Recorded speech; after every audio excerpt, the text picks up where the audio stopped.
Good afternoon, everybody. My name's Adrien, and I've been at Focusrite for about 8 years now.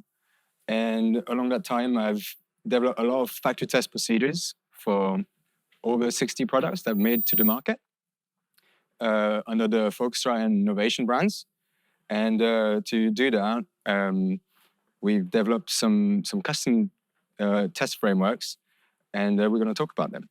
And Dave is here to help me today. Yep, I'm also here. I'm Dave. I joined around about 6 years ago, initially in the Focusrite Pro QA team, so working on testing mostly Red and RedNet products, all sorts from analog performance through firmware, software, all of that stuff.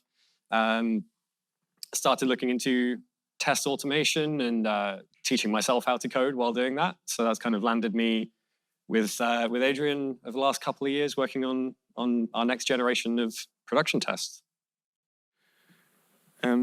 So at Focusrite, we are part of the production systems development team. And in this team, we have two hats that we take. The first one is to develop test procedures for our products. So these tests are being run in our factories.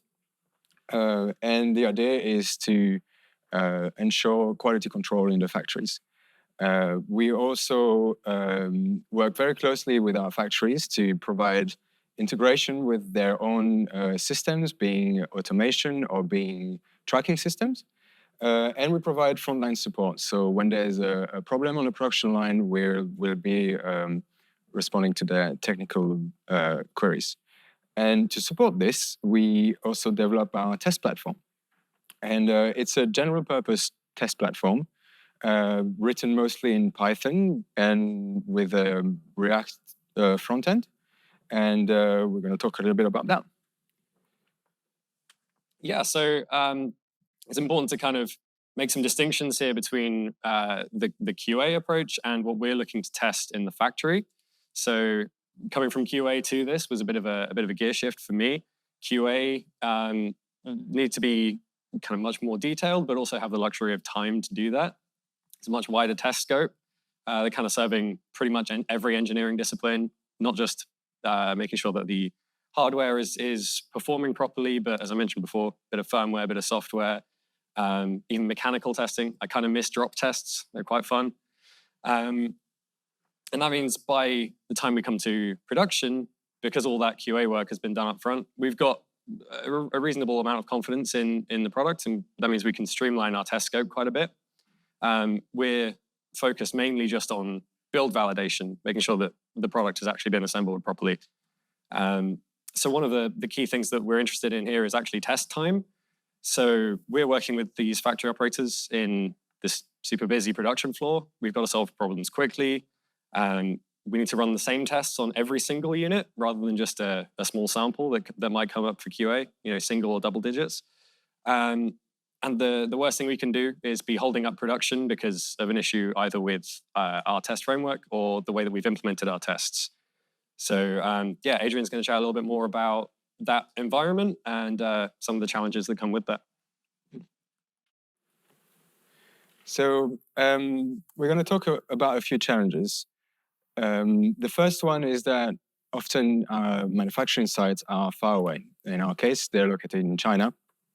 So we can't just show up to the factory and resolve problems when they happen. So to help with this, the first thing we have done was to actually establish our communication channels. And we have a very good relationship with our production team on site. And we really treat them like an extension of our own team.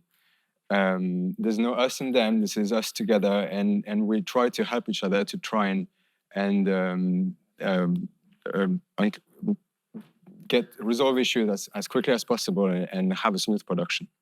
So we use different tools to do this. The first one is kind of obvious, where we use email and maybe issue tracking system like UTrack or things like this. And this is quite well suited for long-term initiatives where we need to do some planning and a lot of people need to be involved, or at least on the CC list. But for the day-to-day operation, we found that we really need to talk to the people on the ground in real time. So to do this, we got our team on in the factory on Microsoft Teams, and we have real-time chats with them where we can ask them to plug a cable or swap something, send us a photo of the devices, and just generally help with troubleshooting. But in addition to this, we found that having our test station on our VPN was extremely helpful. We typically access those test stations using several transports. One is SSH for any kind of command line wizardry that might have to be done. And it's kind of nice and convenient to be able to look at low-level things just through a terminal.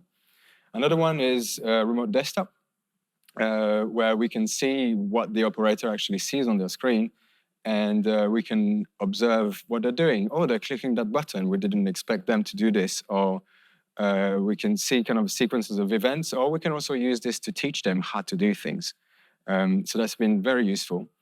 And the last one is that we've now got direct access to our test software remotely.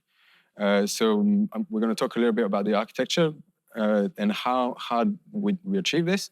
But we can remote control our test stations and do some live debugging from the comfort of our desk here with a native UI on our laptops and do some really in-depth investigation on those test stations.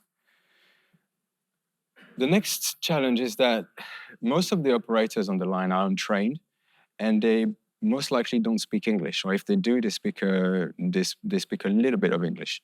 So when developing a test and a system, you really need to make it foolproof, because the last thing you want is for your operator to misinterpret your test, and then units are failing. You have loads of false negatives just because the operator didn't follow the instructions. So having a easy to use user interface is really important, and you need to provide as simple and clear instruction as possible. And we also found that using test fixtures and automation as much as possible to reduce the amount of interaction from an operator, as well as reduce the amount of decision making. So if we can quantify something rather than asking a qualitative judgment from the operator, we'll get more reliable results. And we know that our acceptance criteria are robust, and units will generally be representative. The last one is time pressure. The production line is a very busy environment where we need to get units going through the line. There's typically a lot of stations, and each station has a time dedicated for it. And if you want to avoid being the bottleneck, so discarding failures as early as possible and avoiding unnecessary disassembly of your unit is really important. And you can achieve this by just splitting your tests into different test stations and testing early. So if you can test on a PCBA level and then at the final assembly, that's one way of doing this. The other one is to increase parallel testing. So that can be as simple as, if you've got 8 mic pre in your interface, test them all 8 at once if your hardware can do this. We used to run our tests using D-scopes, which had 2-channel analyzers.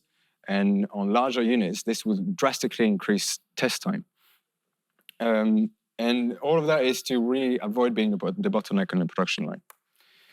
And the other challenge is in terms of test development. So writing tests and reliable tests take time, and you want to be able to facilitate a time to market as fast as possible, and work with your engineering team to productionize your products. So to do this, we use a single test platform for all the products we do. So being a Scarlett or a RedNet or a MIDI controller or a synth, we use the same platform so that we can increase reuse of our test procedures and scale them to the products, but also keep a unique set of tools that we can reuse from project to project and not have to reinvent the wheel every time. So I'm going to pass it to Dave, who's going to talk about an example. Yeah, thanks. So now that you kind of know a little bit more about what the production line is like, we're going to show off how we set this stuff up. It's worth mentioning the examples we're going to talk through. These are kind of based on some of the smaller scarlets like Solo or 2i2. But part of the beauty of this whole system is that it scales really, really well. We have the same exact process for larger products, more mic pre's or whatever, MIDI controllers, synths, washing machine, whatever you want to test. So here's a little flow chart of what this production line might look like. We're not going to talk about ICT, AOI, other acronyms to do with kind of electronics testing. We're just mainly focused on the functional test where we slot in. And yeah, so as Adrien mentioned before, it's super important to test as much as we can, as early as we can, and help reduce waste and also wasted time disassembling things. So if there's a way that we can find out that a circuit's not performing well before it's been built into a unit, we should absolutely be doing that. So if we start like way over on the left here, we have a bunch of PCBs that have come off assembly. Each one of these is going to get its own dedicated test station. There are only two here because we're talking about a smaller example, but on a larger device, there might be more than just a main and a front panel board. Each one of those will have its own station. And this is where we do probably the majority of our testing, including the audio performance. So as I mentioned, if something's failing, we don't want to have to take the whole unit to bits just to rework one of these boards. After this, they'll get assembled into a box, and this is where they start resembling one of these little red boxes that you might see in a shop. And there's another test after this final assembly test, which we typically try and keep quite short. We know most of this functionality has been tested already by this point. We know that the audio performs well. We know that the front panel is doing what it should. The objective of this test is more an integration thing. We're trying to make sure that this exact main board is going to function well with this exact front panel board or whatever other modules might be going into this. Coming out of final assembly, there's an extra check for visual inspections. This is an opportunity for an operator to flag up, hey, maybe this LED doesn't line up well with the gap in the front panel. I think there might have been a picture on one of the earlier slides, but we actually automate some of our LED testing as well. So in these previous stages, we're using light sensors and fiber optics. So there isn't even an operator looking at that stuff. And then, yeah, from this visual inspection, most of these units will then head off to packaging and shipping. There's an extra spot check station for little samples of each of these build runs as a kind of last line of defense, and to know that these are consistent between build runs as well. So to go into a little more detail on those PCBA level tests, it's super important to also consider the setup and teardown time. It's not just the time that something takes to run through the test that is going to affect this. This is constant, and you're going to have this for every single board that you're trying to test as well. So anything that we can do to speed that up is great. Over here, we've got a bed of nails jig, which is probably quite normal for other electronics testing, but we can also use this for our functional tests. All of our connections are made through this jig. We can even run audio and high-speed signals like SPI and SDIO with some careful design.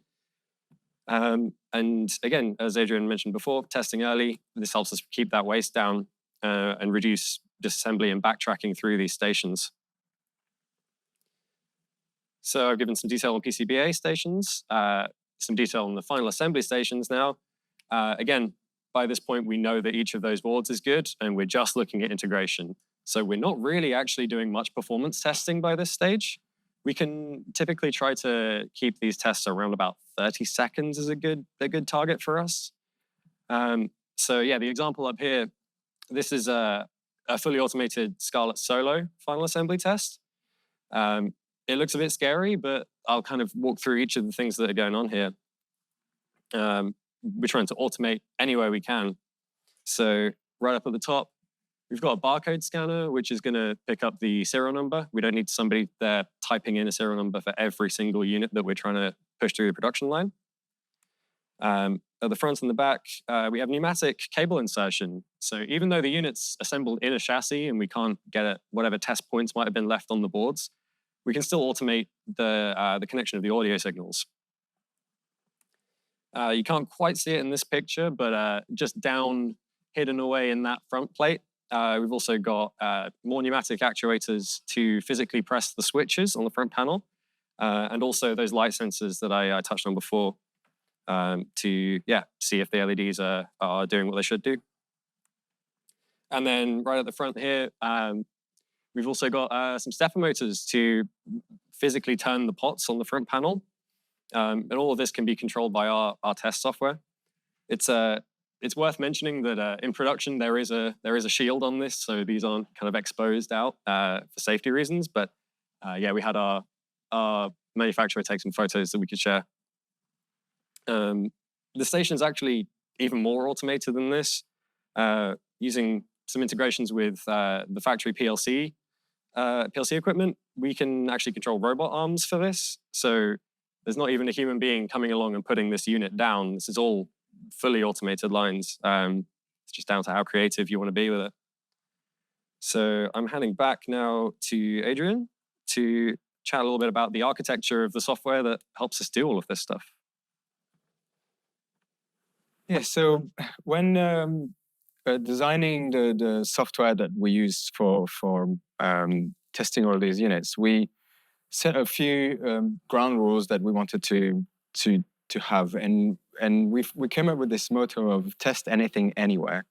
So the main principle here is that the test platform should be device agnostic. It just runs tests, whatever those tests are, and provides a framework that just allows us to collect the data we need to collect, interface with the protocols we need to interface, and just use the tools that are available. So that there's a clear distinction between the test framework itself and the implementation of the test.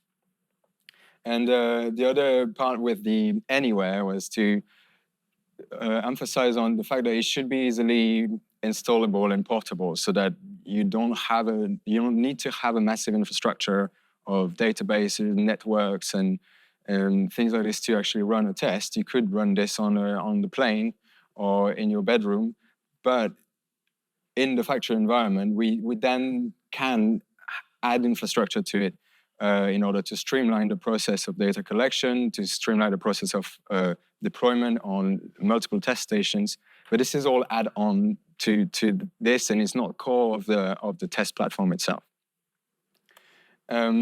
So the way we do this is we've built kind of a modular test microservice system, and that uses Wamp, which is a WebSocket application messaging protocol, which is an open standard built on top of WebSockets, and it allows us to do real-time asynchronous communication on our system.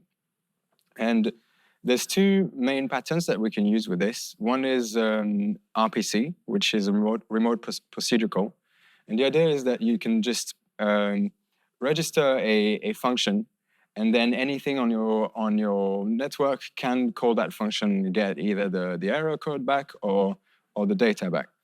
And the other pattern that we use is pub/sub, publish and subscribe, where a component has some data or an event or something. You can just publish this, and any other part of your system can just subscribe to that and gather that information. That allows us to have a lot of flexibility with the system. There are lots of implementation of Wamp libraries, which means that it's language independent. We seamlessly mix and match Python and JavaScript in our app, but there are implementation in C++ and Go and Rust, name it. You can find an implementation of this that can just seamlessly connect to the system. By careful design, we've separated the platform development and the test design. And this is done by having kind of two types of component within the system.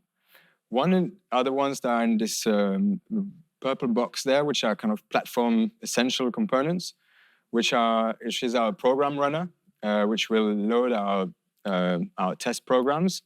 We write our test programs in YAML. It's a bit of a bastardized version of YAML because we've added loads of things on top of it. But the idea was to have kind of a shopping list of actions to be doing throughout your test. And then we built kind of a framework around it. And that's the program runner, which is going to load your test, run it, and then tell you, oh, that test has failed. Tell the operator that it's failed, and they can carry on. Or the test has passed, and carry on with assembly. We also have data loggers, and those heavily rely on the subscription side of things, where you can configure loggers to, for example, listen to all of the audio performance data and log that into a file, or have a more generic logger that will create a map of all of the actions that have been done during the test, as well as all of the data validation, and keep that in a JSON file, for example. And we also have data validators that allow us to go and see, okay, we want a distortion less than 100 dB. When you take a measurement, check that it complies with this, and it will then flag, yes, okay, this is good, or no, it's not good. So these are kind of grossly the core components that we've got. And then on top of that, we have kind of use case specific components, which are a set of functionality that are kind of with a specific purpose. So for example, we've got an audio component where we can enumerate our device and generate test signals, measure audio performance, and do all sorts of things like this, doing FFTs or doing level measurements. Or there's another component which is completely separate and can run independently of each other to do MIDI communication, or to talk to serial ports, or do calls to REST APIs to integrate with your factory tracking system, or call sub-processes to tooling that your team might have developed. So all of these components can be loaded concurrently, and they don't have to run on the same computer. So you could have multiple computers, for example, a Raspberry Pi handling your test fixture could handle that thing, and it can connect to your main test framework and seamlessly integrate with each other. And on top of that, we've got interchangeable front ends, because the system itself can run headless. We even run it on CI as part of our unit tests. But we've built two front ends with two different purposes. One is our operator front end, facing front end, which is it's an Electron app that you just open and it runs everything. It'll run your router, it'll run all the backend, all that stuff. But it is designed to be kind of for the operator who just needs to click and go and kind of get instructions and run the test. And it's really for production use. So you've got keyboard shortcuts, you've got built-in documentation to help them set up things like setup diagrams and list of equipment and things like this. And then we've got our kind of more debugging and development interface, which is it's an interactive command line tool built by on top of the Python prompt toolkit. And it just allows us to run remote procedure calls on the fly whilst the test is running. So, and we can connect to our test stations in China from the office just through the VPN, whilst the operator there is kind of doing what we asked them to do. And that gives us a great amount of flexibility and a lot of insight into what's actually happening on the line. And yeah, it just highlights that having this architecture allows us to kind of be very flexible with how we want to interact with it, and you don't have to use any of this. It's just available, and you can just build on top or around things. Cool. Yeah, so I'm going to chat a little bit about the way that we actually implement our tests. This is all kind of specific to our platform, but I think maybe it might inspire some good design choices for developing your own kind of platform for this. So yeah, we're going to start out with just a single function call and eventually end up with a full generic test program that can run across, I don't know, however many devices with some special flavoring for each of them. So yep, starting off a task. This is a single individual action. This is a single remote function call. We have a special form for taking task arguments from the return value of another task, which is this kind of query form down here. I should say in each of these, the key for the mapping is the URI of the RPC that we've registered. In this case, it's just say we've registered a simple text-to-speech thing with no real namespacing in there. But then, yeah, down here, we've got this get system CPU. We kind of group things by their logical function in that way. You might have audio.init, for example, that kind of thing.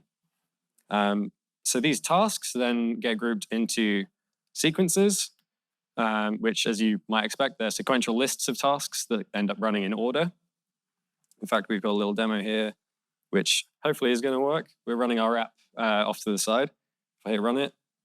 Hello ADC. Factory test is fun. There you go. So yeah, we have those two say text-to-speech tasks that ran sequentially. If we need to, we have another special form for running these concurrently using this parallel constructor, which this one might be a little bit harder to distinguish, but we'll give it a go. Hello ADC, I am Fiona. There you go. And in this case, that parallel group becomes the task in that sequence. So we could then have other things going on after this. It will run everything in the parallel block first and then continue on to whatever follows. So once you've got some sequences, we've got tests, which essentially just wrap up to 3 sequences. The way we've structured this, we have a setup, a main, and a teardown sequence, which all function more or less the same way with some slightly special behavior for each of them. But the basic concept is pretty self-explanatory. You'd expect a setup sequence might put the device under test into a specific state for that test. The main sequence is where you'll do the majority of the work. This is testing, taking a measurement, checking against your limits. And then the teardown sequence is there to do any kind of cleanup that you might need afterwards, reset into a good state once you're done. And the way these sequences run, the setup, in our case anyway, the setup always starts first and runs automatically. We've configured things so that we can have the main sequence either start automatically or wait for an operator to hit a button in case there are any manual actions needed as part of that setup. And the teardown sequence is always executed, regardless of whether a failure occurred either in the setup or the main. I should say yes. If a failure happened in the setup sequence, there's no point running the main, so we'll immediately skip on to the teardown at that point. And finally, you have a bunch of tests. These then get wrapped up in a program, and this is kind of the entry point for what you'll load up on one of these test stations. It's essentially just a list of tests with some extra top-level info, like some setup diagrams, any kind of extra equipment that you might need. And I can load this up and just show you, I think PyFactory is over this way. Yeah. So this example program came from this. It's got the setup diagram that we see here, this 404 ADC.png, and there's that equipment list there. Where this gets really powerful, though, is using templating. So we're using YAML. This kind of pairs really nicely with Ginger, which hopefully maybe some people are familiar with, maybe more on the web dev side. But this lets us use these template tags with the double curly braces, this kind of context.name, context.slug. And this lets us pull in variables from a paired context file with the test program. So what that essentially means is if you know how to test a mic pre, you have an implementation for testing a mic pre, you can then scale that based on however many mic pre's you might have for a given device, or even other parameters like however much gain is available on your mic pre, what your test limits are. You can write a generic test and then flavor it for a 2i2 or whatever it might be. So yeah, using this, our test for a 2i2 is our test for an 18i20. It just scales based on the context file that we give.